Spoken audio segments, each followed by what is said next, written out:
"I'm gonna make him an offer he can't refuse." That line, delivered by Marlon Brando in 1972, is one of the most iconic quotes in cinema history. But did you know that it wasn't just a memorable line, it became a phrase that shaped his legacy as one of the greatest films of all time? In this video, we're diving deep into uncovering some of the movie's unknown facts, behind-the-scenes secrets, and truths you may not have heard before. So, let's get into it.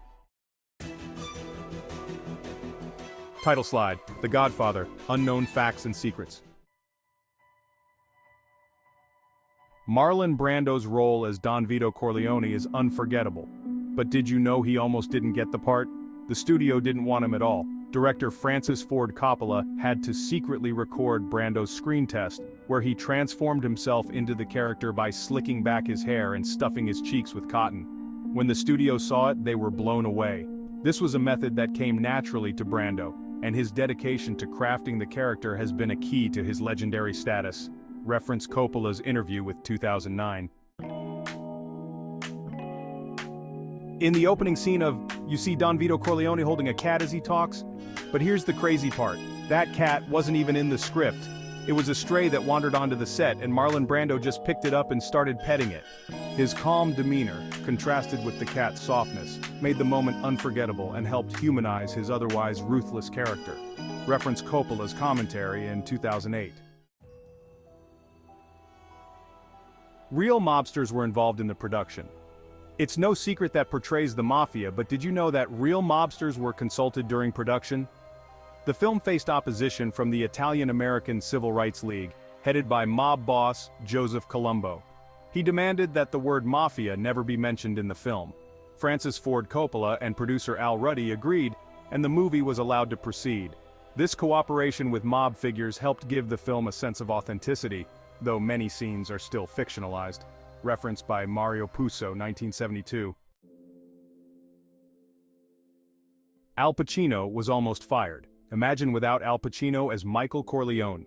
Early on, the studio wasn't convinced by Pacino's performance.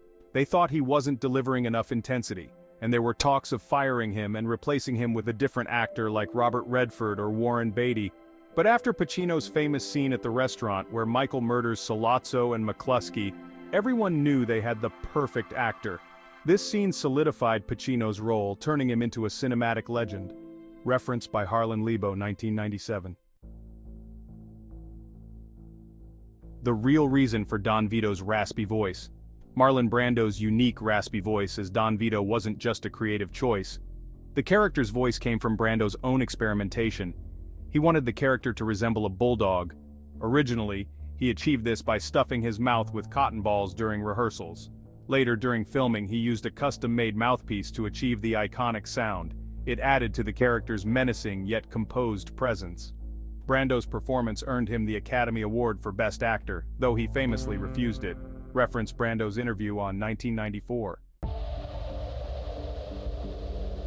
The orange symbolism. If you've watched carefully, you might have noticed that oranges frequently appear right before something bad happens. From the scene where Vito Corleone gets shot in the street to his death in the garden while playing with his grandson, oranges seem to symbolize death or disaster.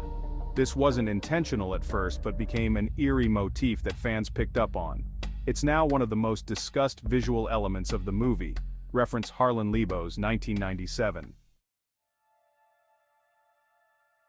The cast didn't like each other at first. It's hard to imagine, but during the early days of production there was tension between the cast members.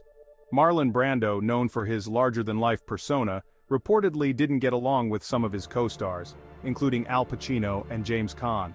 However, as filming progressed, the actors bonded, and their chemistry translated onto the screen, creating some of the most powerful scenes in film history. Despite initial friction, the cast later praised each other's performances. Referenced by Peter Cowie, 1997. So there you have it, some of the unknown facts and secrets behind. From Brando's secret audition to real-life mob influence, this film has as much mystery and drama behind the scenes as it does on screen. What's your favorite part of? Let me know in the comments below. And don't forget to subscribe now for more fascinating deep dives into the world of cinema. Until next time, as Don Corleone would say, keep your friends close, but your enemies closer.